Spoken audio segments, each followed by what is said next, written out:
Hello Pisces, welcome to the Plaid Sheep Oracle. For this round of readings, I am asking how you can access your magic, both things like psychic gifts, manifestational abilities, vision, and also just the magic that is you, Pisces. To help me, I've been pulling a card from the Faeries Oracle by Brian Froud. And if you don't know his work, I would encourage you to go check it out. The illustrations are very beautiful. And you got the Lady of the Harvest.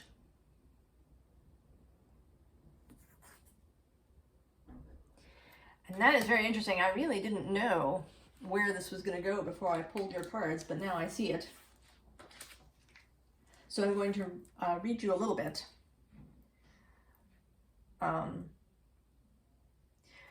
Often we associate the Lady of the Harvest with loss, regret, and grief, and often we are right to do so. The basic phases of grief are shock, denial, anger, guilt, emotional storm, acceptance, regaining of perspective, the beginning of healing, and the deepening of our capacity for love. The Lady of the Harvest understands grief and is patient and kind as we go through the sometimes painful process of letting go. We may need to be patient and kind with ourselves. We should note here that the grieving process is the same for little losses and large ones. Only the time scale and the intensity of the emotions vary, but they vary enormously.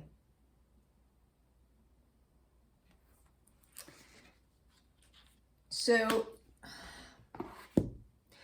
I read that, but it's not exactly really what this is about. There's a bit of that. But this is really about kind of moving on and coming to the end of something and then choosing to move into the new thing. And it may be, Pisces, that you are resisting this, perhaps. I mean, maybe not. Maybe you're looking forward to it and you've been, wondering, how to move forward. But I feel like there's some sort of resistance or vacillation going on. But the energies are very much in favor of the move forward. So we start with this underlying solar flares. Activate is the subtitle. And it's a very dynamic image. It could sort of go either way, either of rising up or just of moving forward in this arrow-like way, getting narrower and narrower in focus. And underneath is this Mercury card. At the time of this reading, when I'm doing this, at the very end of September, though you won't see it till the end of October, Mercury is retrograde and is slowing now to station direct. He will station direct on October 2nd. And he is stationing across from you in Virgo. So there is this energy. There's also a bunch of other retrograde energy happening at the moment. I do mean these readings to be timeless, right? You might show up and find this reading 6 months from now and it'll be, the sky will be quite different. But at the moment, there is a lot of backward feeling energy happening. And it may be that you're feeling this. And for sure, it can be beneficial to go with the flow, right? To go with the energetic weather that is happening rather than trying to resist it. But that isn't necessarily always true. And sometimes it's not so much about the action as such, but about the mental state.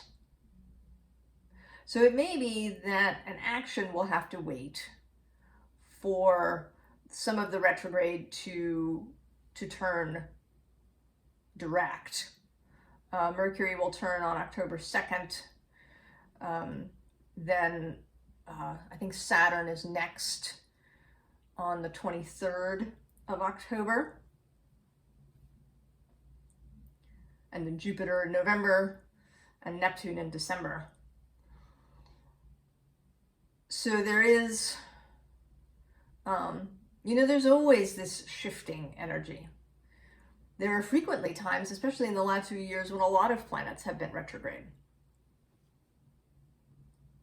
And as a Pisces, you may really be feeling this,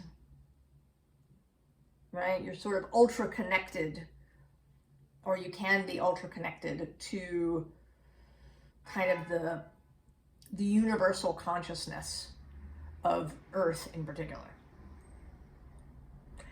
But the reason I'm sort of hemming about this is because Uranus is the actual first card down on the table. And he is retrograde currently and will be until January 23rd of 2023. But he is change even in his retrograde phase. I feel as if this particular Uranus is totally unconcerned with what is possibly, the energetic weather. He's going to do what he's going to do, and he is in his strength. He is progressing.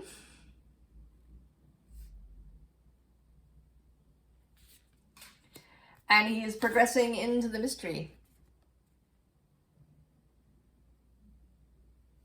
Now he is also, being in Taurus, he is sextile your sign, even if there's no exact sextile to whatever you may have in Pisces. The energy is there. And Neptune, is moving through Pisces, also retrograde. But Neptune can also be seen as a planet of change, of flow. So the two of them together, can be a real call to move on to the next thing. So I think you may be feeling this alternate pull, There's the kind of overall retrograde thing that's going on. But then there's this real call to change. And I think part of it may be that you're really comfortable where you are, Pisces. I actually don't think that your circumstances, your life circumstances, I think are quite comfortable at the moment. I think you have... you have friends, you have community, you have, good social circumstances.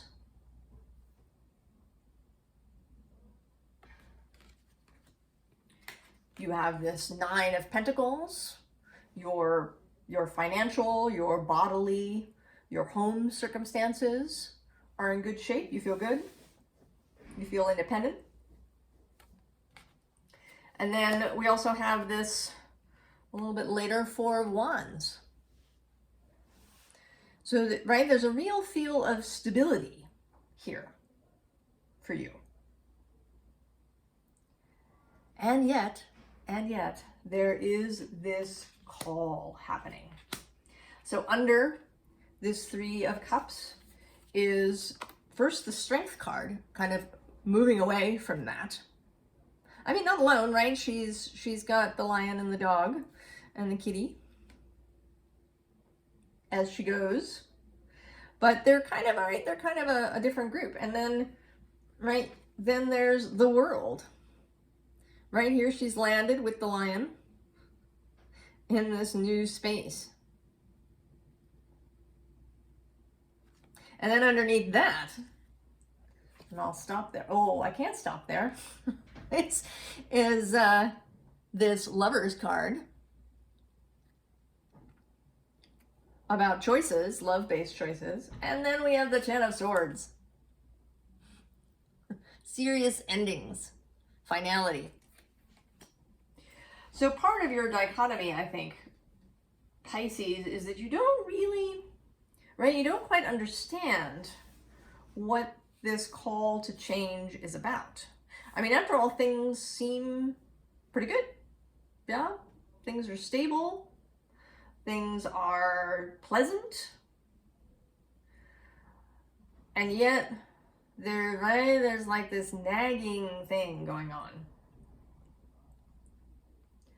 And we have this Fool and this Ace of Wands. So setting out, right, completely, right, blind, not knowing where you're going. I mean, you've got the dog, but you haven't met up with the cat and the lion yet in this here. All right, you're blind, you've got no idea really where you're going. But there's this feeling, right? This feeling of this Ace of Wands.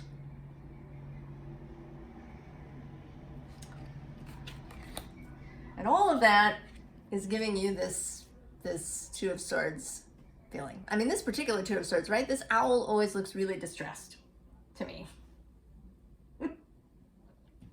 Just really distressed to find himself in this position.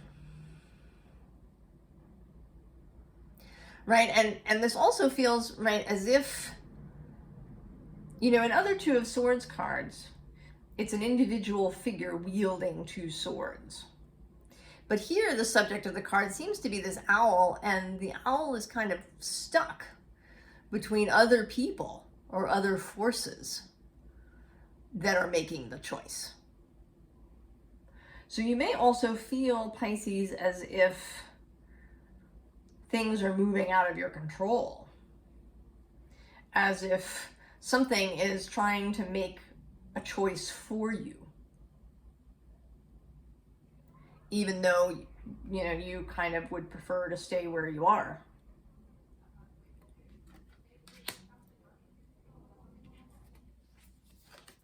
And you show up here again in this Wait card.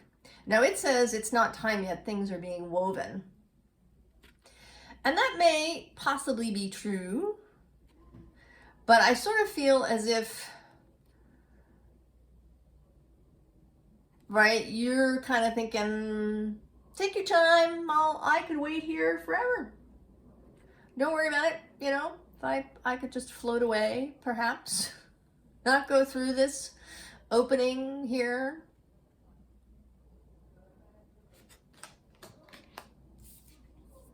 Because it doesn't, right, it doesn't really feel that attractive. Right, you're kind of looking at what you can see through the portal. There may not be very much. You may still have part of your blindfold on, and you're just seeing this tiny dot in the vast sea of darkness. This is not so attractive. I mean, you've got the Nine of Pentacles, for goodness sake. Why should you need to make a move? And, well, you should make a move because it's beautiful. This new thing that is attempting to be born through you is beautiful. You are being called towards something beautiful. And it's important to remember that that Nine of Pentacles doesn't have to go away necessarily. The Four of Wands doesn't have to go away. I think we have this idea of change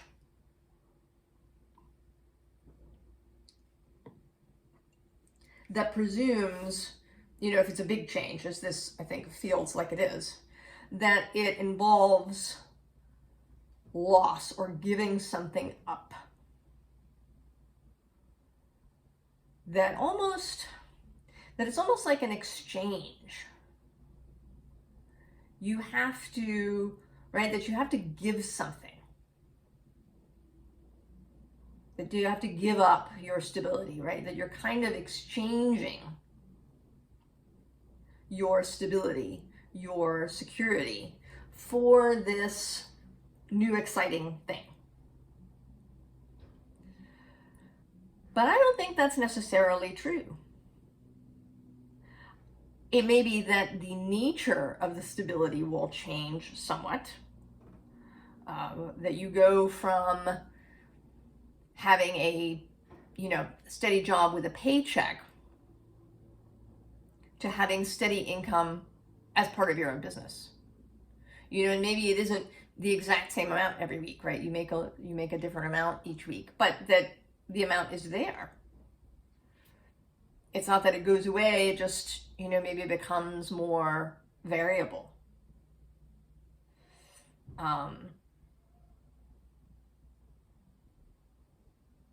That the stability you have living in the neighborhood that you live in, with the people that you know, that if you move somewhere new, that you recreate that. You meet new people, you make new friends, right? You have new neighbors that become friends, and a new stability is created.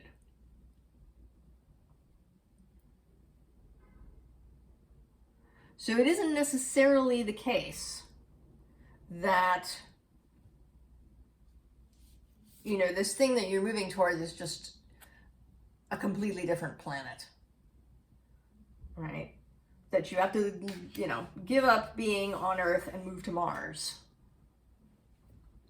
in order to, right, to follow this Fool energy.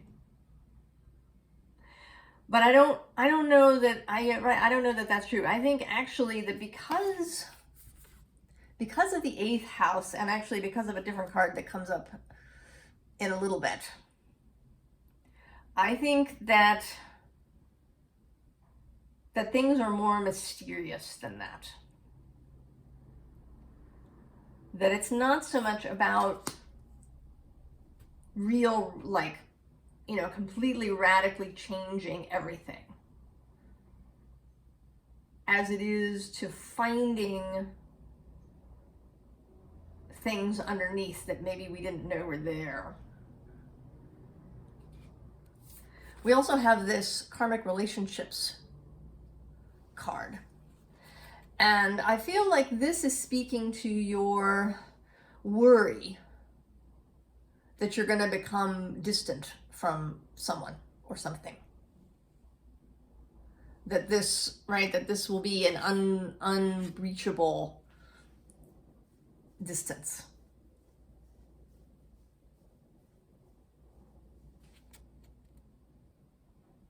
That you're going to find yourself longing for what was and what you had. And certainly that is, right, as in the Lady of the Harvest, and this idea of grief for what is lost or for what is let go of. And there is, right, there is some, there can be grief, even if something is unpleasant. If we had it for a long time, it can feel like grief to not have it anymore, to let it go, to mourn the familiar misery. And it can be, you know, we can feel like, you know, if that is true, then what's it going to be like if we give up something, you know, that we think we really like?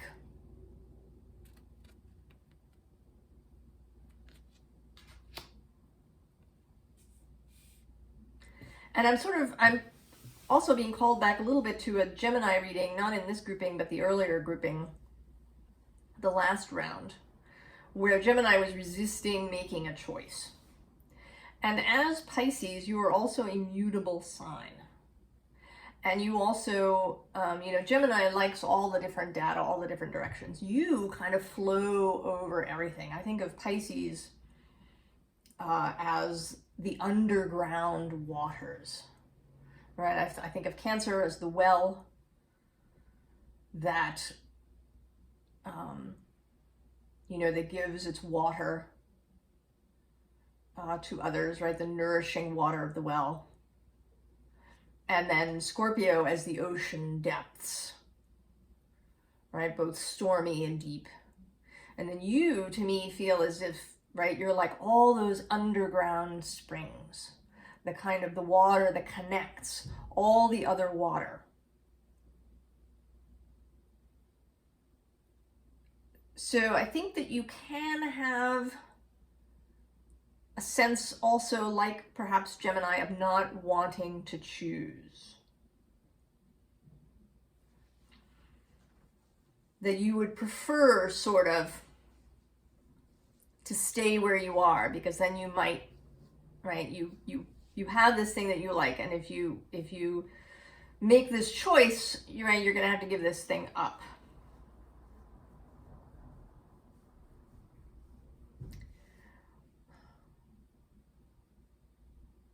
And so here you are hesitating at this portal gate.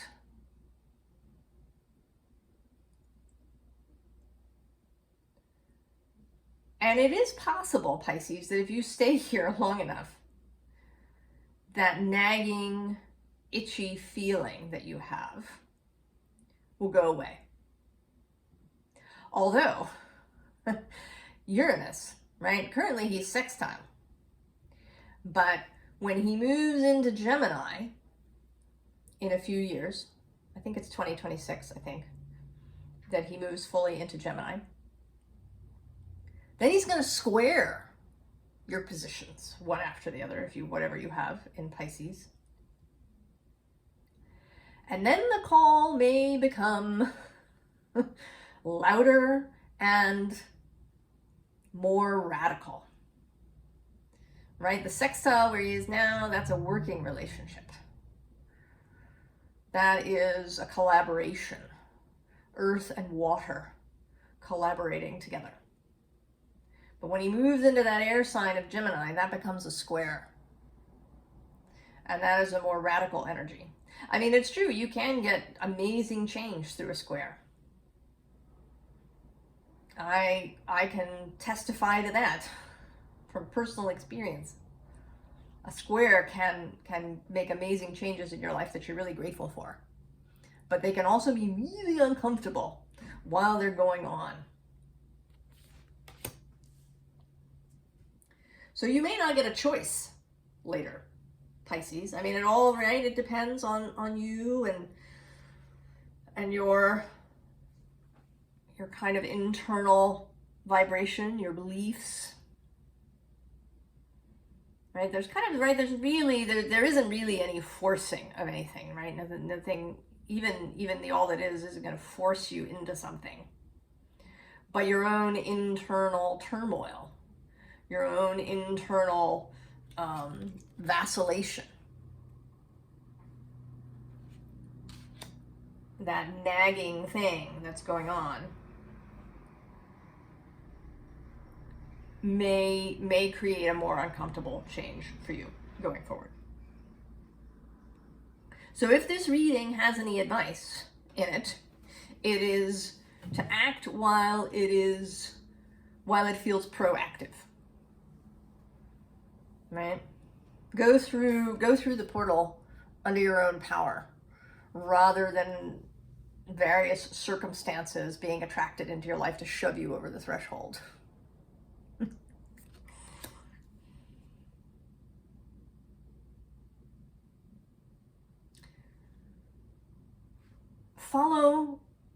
Follow your heart. I feel like I say that. Do I say that in every reading? I'm not sure.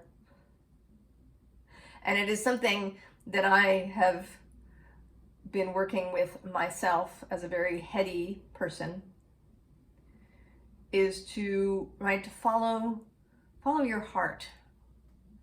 And the heart is very clear. You know, I know Pisces, you were very, right, you're a very feeling sign.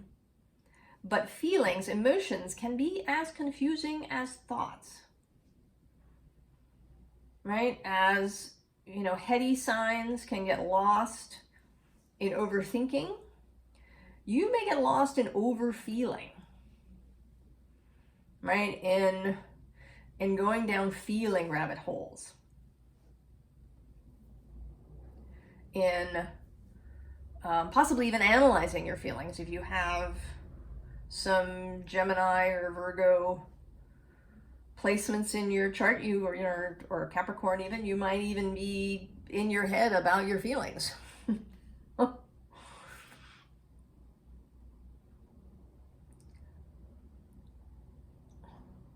And I feel as if this, right, all of this has something to do with it. I wish that I could get more information, Pisces, about what it is that you are being called to from this, you know, sort of what seems like a lovely, comfortable, pleasant place. What is it that wants to open for you? And it may be different for all of you, so that I can't really get a specific thing. But there's something, Pisces, and it has to do with mystery, with your nature as this connecting water, with the dreamscape, with this Uranus-Neptune mixture that's happening. And then Mars, too, I don't know why I'm being called to talk so much about the astrology. Mars, too, is passing through Gemini. So Mars is squaring you currently. So there is a call to action. Now he's going to turn retrograde at the end of October. And he will move almost all the way back through Gemini, and then turn direct in mid-January. But he stays in Gemini all the way to the end of March. He spends 7 months there this time around. It's a big period of him squaring back and forth your Pisces self. So there's something about action in combination with, you know, radical ideas and Neptunian dreams. So the last three cards, we have the man in this Lenormand deck. And right, he's seeking. Now, underneath him is the anchor. So he's anchored currently. Right, he's on his ship, he's anchored. And I think, right, you're wondering where to go. And the first card is this bear. Now in the Lenormand, this talks about strength, and I think that is important, right? That you have inner strength, Pisces. But there's also this sort of hibernating aspect of the bear. And this bear looks like he's maybe trying to make a choice. Right? He's stroking his chin, he's wondering what to do. And then we have this rider who is facing the rear. And there is, in the North American, Native American mythology and culture, the idea of the trickster, the sacred clown character who rides a horse backwards while seated backwards. And I think that this is sort of the crux. There is this mystery, this Uranus, this trickster energy in your reading, Pisces. Right? The fairy trickster energy. I mean, the lady, right, is the center of this card, but there's all these other fairies around her doing stuff.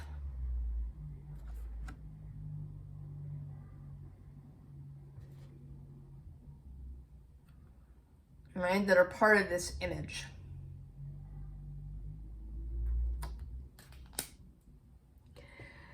So my advice to you, Pisces, to be bold about it, is I think you should go for it. I think you should do it. Whatever this thing is that's calling you, that's itching, that's, you know, kind of scratching the back of your brain, I think you should explore it. I think you should turn your face in that direction. You may not know yet what it even is. You may not know. Turn your internal focus in that direction, right? Turn your head internally to look at whatever this is, and then allow information to arrive. Through other tarot readings, perhaps, through books that show up, through movies, through whatever your method of communicating with your wider self and the divine, whatever that favorite thing is for you. Allow the information to arrive. But you have to turn your focus that way. Even if you do, like, you take no concrete action. And you may not be able to, possibly, right through this retrograde period. It's possible that nothing will happen even before the end of the year. Here, this reading is going to go up on October 24th. So there's a whole, it's only 2 months, right, to the end of the year.